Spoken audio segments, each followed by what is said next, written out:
Hello there, grade 6. For today, we are going to talk about the musculoskeletal system. Okay, musculoskeletal system refers to our muscular and skeletal system. Okay, this system kasi like other unlike other mga systems, for example, ang circulatory. So isa lang siya. But for musculoskeletal system, we have two, which is the muscles and the skeletons. Okay, mga bones natin. Combination because they work together kasi. Okay. Physical activities such as walking, such as jogging, running, cleaning, eating, of course, even eating, no? These are all basic day-to-day physical activities, and all these activities are possible because of our musculoskeletal system. Okay? So, dahil dyan, kasi nga, nakita nyo naman mga activities natin, even naglilinis and such, we use our body, the entire body, for us to be able to do such physical activities. Okay? So, importante yan. So, skeletons and bones. By the way, this is one of those that you need to memorize pala for one part of your exam. Don't tell me, Teacher Mark, this is so many. No, actually, kaunti lang yan eh. So imagine if we will memorize all number of bones that we have. In our body, we have roughly around 206. Imagine nyo na lang yan kung i-memorize natin yung lahat. Okay? So ito lang yung mga basic na visible lang, yung basic na makita lang natin. Okay? So, lahat kayo dumaan dyan ever since, no? Batch 2012, 13, 14, they also memorized the basic of this. Okay? So, the skeleton serves as the framework of our body. Determines the general shape of the body. Okay? What do you mean by determines the general shape? Kasi depende kasi. Like for example nga, the next information that tells us that males have broader shoulder while females have wider hips. So depende kasi yan sa genes natin. Uh, your body basically knows if you're a male or female because your bones will grow accordingly. Okay. Pangit naman pag lalaki ka and then you have wide hips. Imagine nyo na lang yan na babae ka tapos may wide hips ka. 'Di ba? Napaka awkward naman siguro. Lalaki na may wide hips. Tapos babae ka, you have wide shoulders. So, that's why dyan nagde-determine. Okay. Where our muscles are attached. Yes.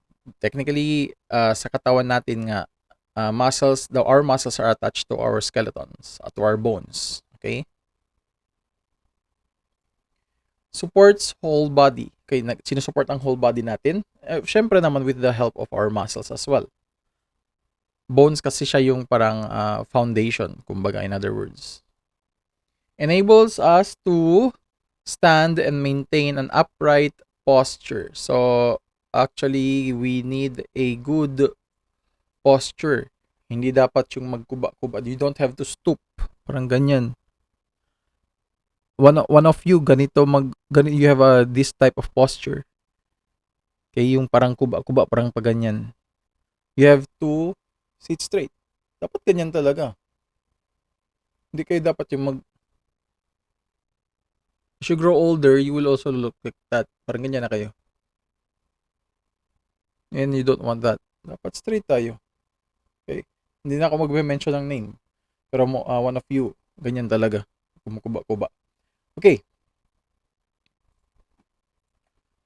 The skeleton protects the soft and delicate or vital organs. Ano nga ba ibig sabihin ng vital organs? Yung mga importante. Okay, importante. For example, vital organs such as the heart, lungs, and brain. Yan ang mga vital organs natin. Example lang yan . Marami naman tayong mga organs, vital organs, pero these are parang the main. Kasi once ma-injure yan yung heart ninyo, lungs ninyo, yung brain ninyo, there's a possibility that you will die. Okay? So, for example, the heart and lungs are protected by the rib cage. Yan ang rib cage, okay? Heart and lungs. Kasi dyan, it is found inside dyan. Okay?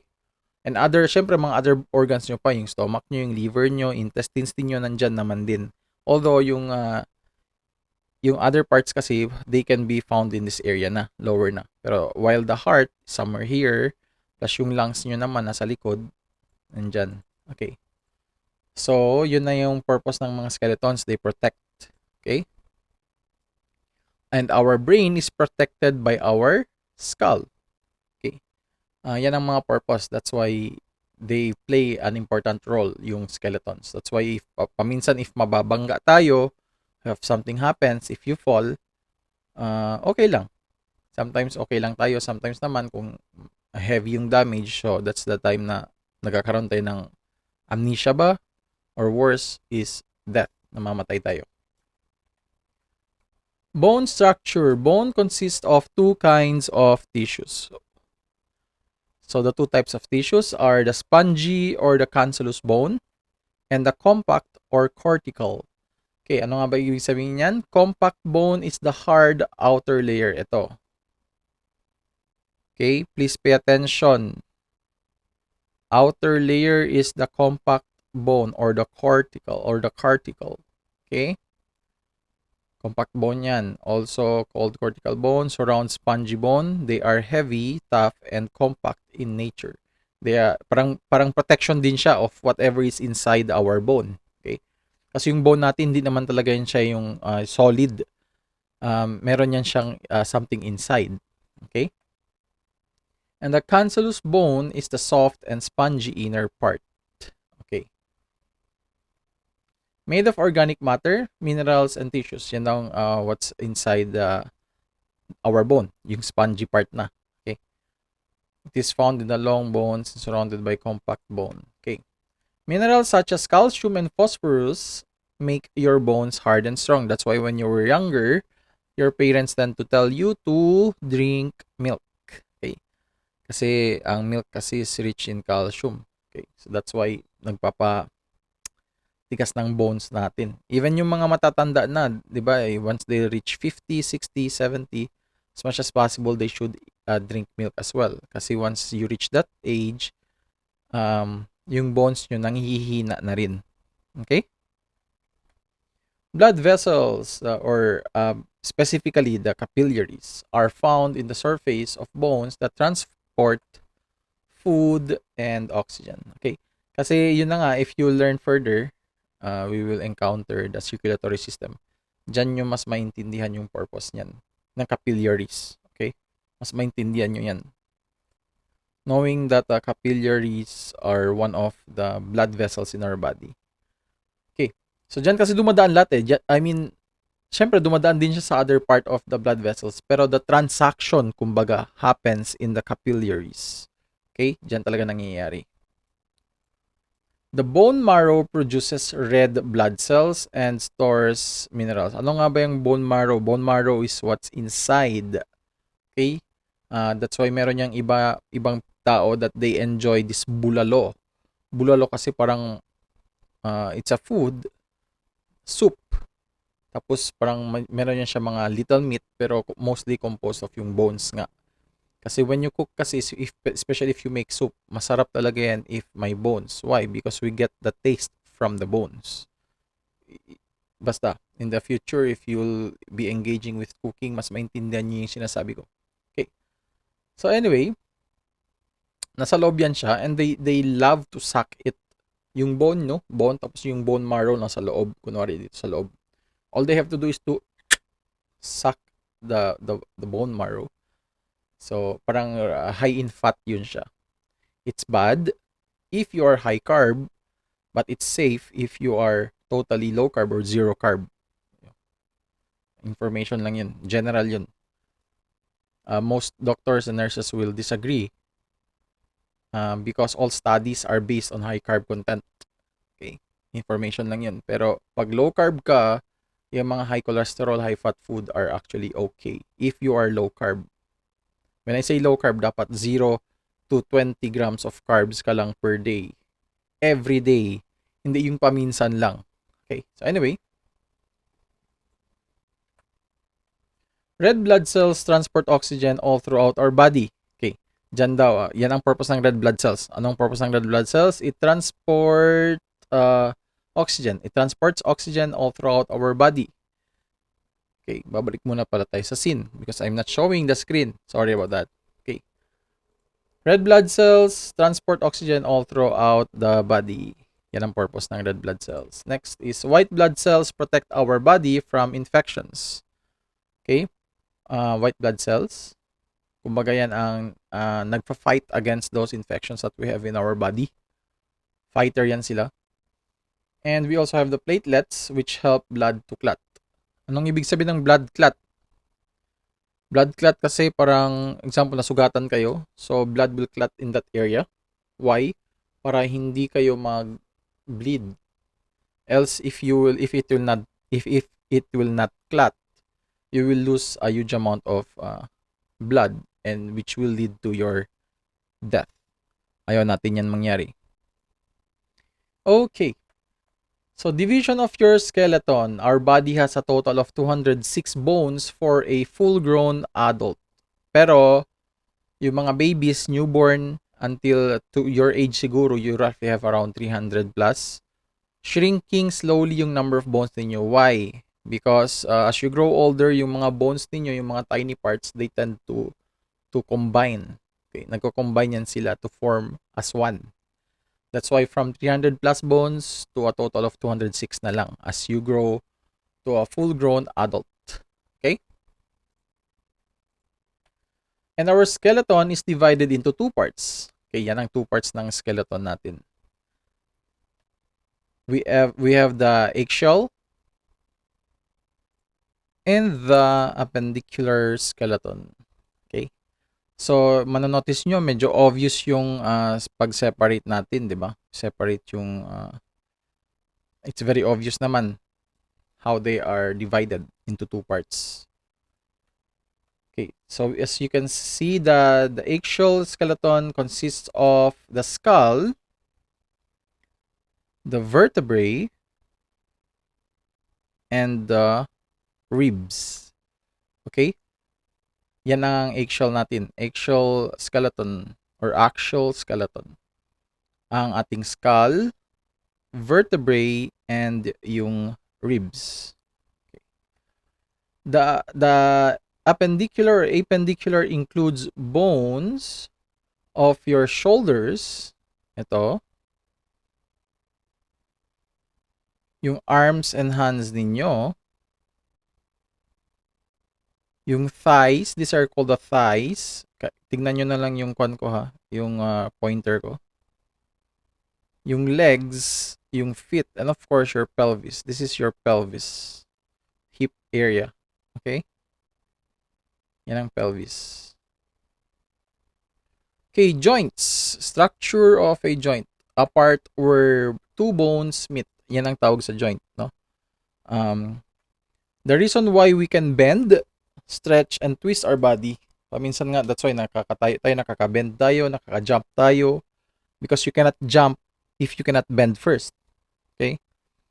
Dapat may pag-bending muna to get parang force, a pre-force. Okay. Types of joints. The fibrous joints, the cartilaginous joints, the synovial joints. So, yan ang fibrous joints muna natin. Fibrous joints are fixed and have no gaps between the bones. They are immovable. Okay. The cranium, which is a section of your skull, is like a jigsaw puzzle. Okay? Alam nyo kasi yung joints sa katawan natin.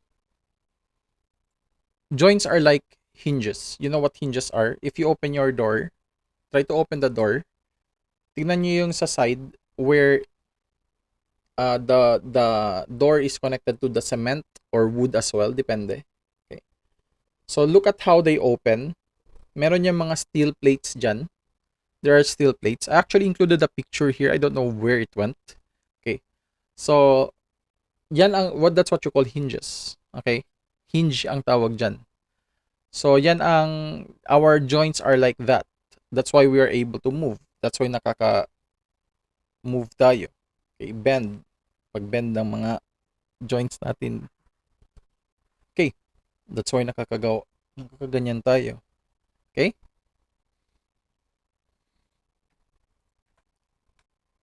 Jigsaw puzzle. This is a jigsaw puzzle daw. Sa kanyo kasi, sa cranium kasi, which is yung sa skull, maliliit sila masyado. No, parang no gaps. They are still joints, pero they are immovable. Hindi sila gumagalaw. Okay? Unlike sa other parts natin, sa elbows ninyo, sa knees, shoulders, they move. Okay? Aside from the cranium, your pelvis also has fibrous joints. Okay? The composition of the pelvis. Okay? So one is your cranium, the other one is your pelvis. So if I will ask you, anong two parts of your body that has the fibrous joints? So you can give me the answer such as cranium and the pelvis. Okay? Okay, the cartilaginous joints. The cartilaginous joints are connected by a cartilage. Ano nga ba ibig sabihin ng cartilage? Okay, cartilage is soft, rubbery, and elastic, and it resembles the bone. Yan. Do you, of course, most of you enjoy eating chicken. Okay. Pagkain nyo ng chicken, may nakikita tayong natitira, yung sa dulo, that can be peeled off. So that's an example of the cartilage. Okay? The tip of your nose, outer ears, and windpipe are made of cartilage.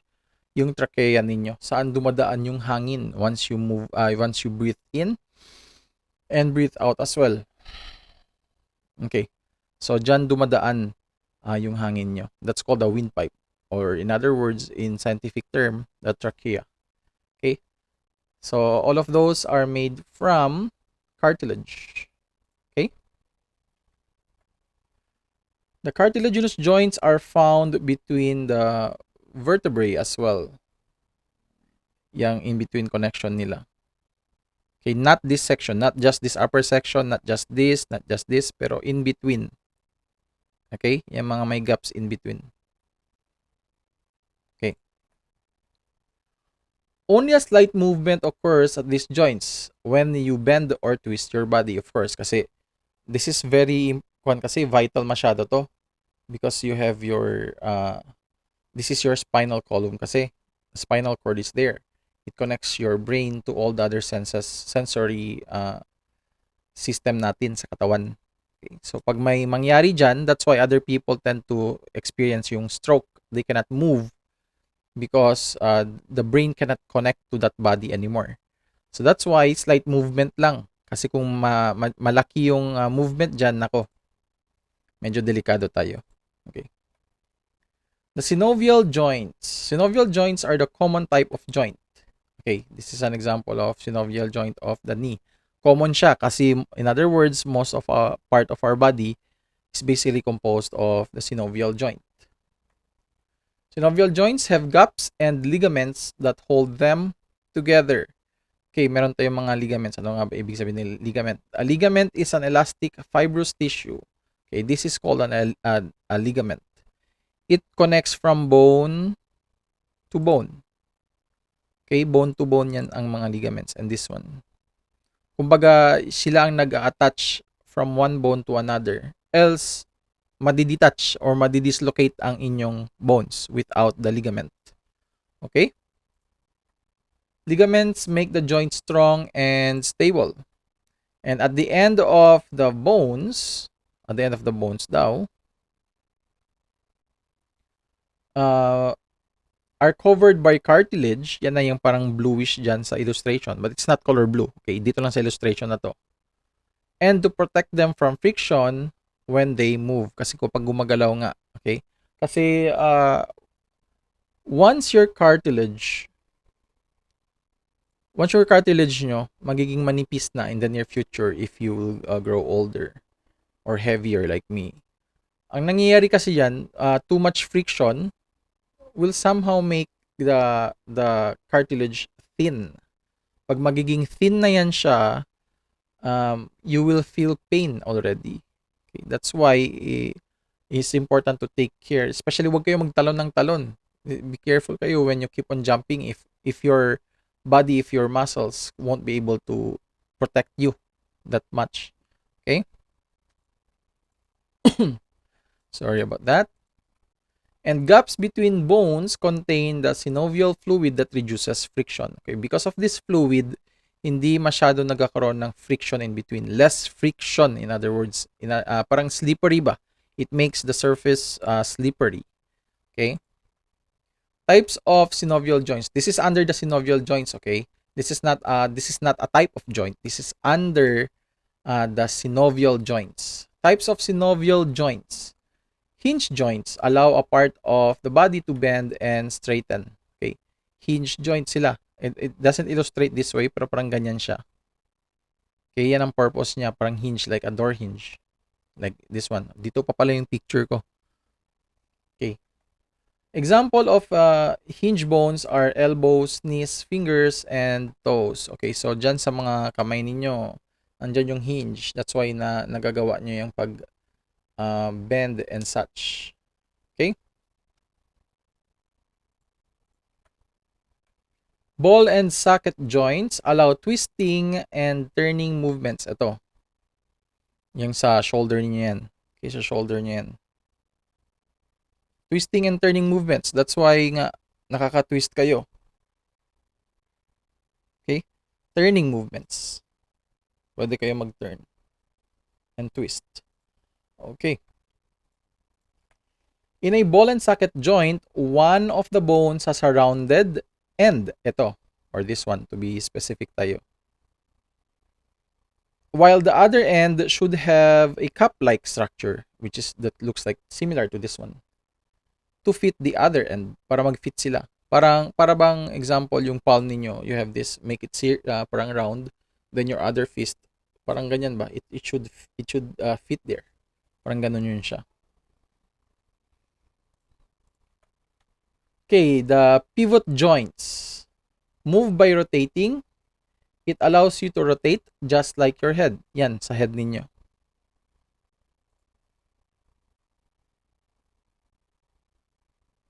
Yan ang purpose ng pivot joints natin. Okay? Gliding joints allow bones to glide or slide past each other, just like your ankles, wrists, and backbones. Okay? Yan ang gliding joints natin.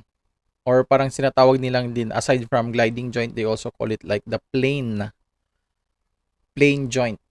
Okay. Muscles. Muscles cover our bones. Syempre, kailangan to protect it. We have over 600 muscles in our body. Muscles give us shape. Okay? Muscles and bones give us a definite form and enable us to move. Kasi without the muscles, your skeletons will be useless. Hindi, of course, your skeletons, your bones won't be able to move without muscles. I won't be able to make this gesture. I won't be able to talk to you without the muscles. Kasi yung muscles ang responsible of you moving. It's the muscle. Well, of course, you also need your brain there. Kuha natin yan. It's also important. Okay? Skeletal muscles. We have the skeletal muscles are attached to the bones. Yan. One example of skeletal muscle. Your muscle connected to the bone. These muscles move the arms, legs, neck, and trunk. Skeletal muscles are voluntary muscles. Anong ibig sabihin ng voluntary? Voluntary ibig sabihin that you can control it. Nako-control ninyo. Okay?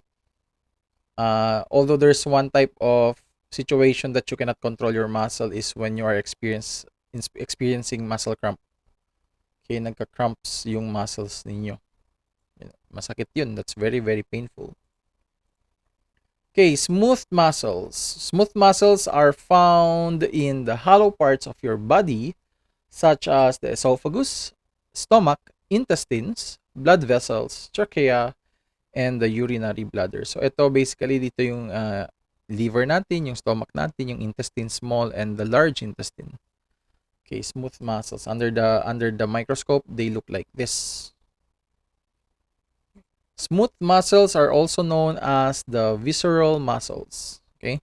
Visceral muscles are involuntary muscles. In other words, you cannot control your smooth muscles. You cannot tell your stomach to, hey, munch the food faster. I want to eat pa, so please munch the food fast. Stomach, hey, hey, hey, hey. No, hindi pwede. You cannot control your stomach. Kasi if let's say nga that they are voluntary, in other words, if you're going to control them, what if you forgot to control them to digest your food?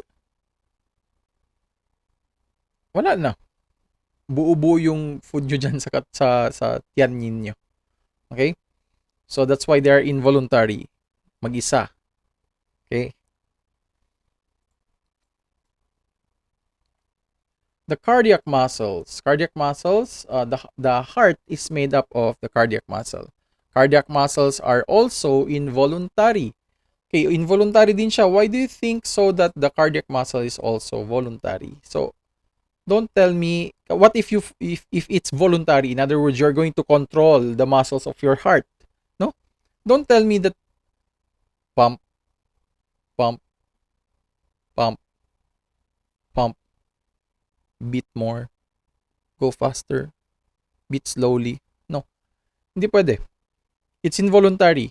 It responds to your activity. Okay? How your brain sends the signal to your muscles. Okay? So ganun dapat 'yun. Kasi what if you forgot to control your cardiac muscles if they are voluntary and you are dead? Patay tayo niyan.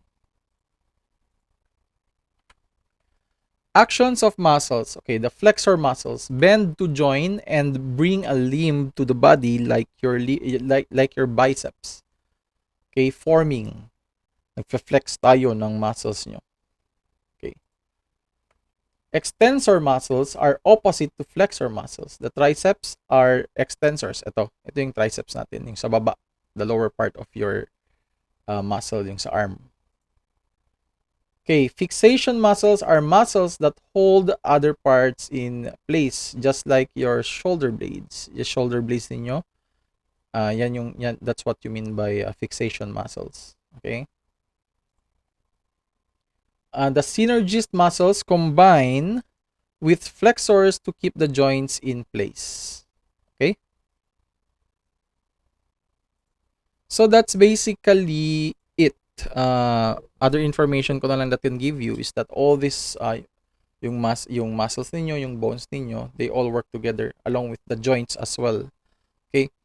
Plus of course, kailangan din natin ng function natin with our brain natin. Okay?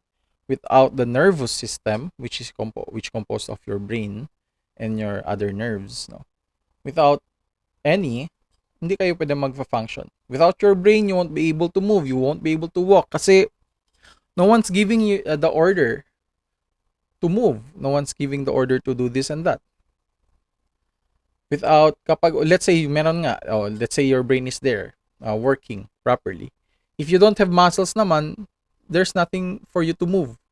Hindi nyo magalaw yung kamay ninyo, like what we're doing right now.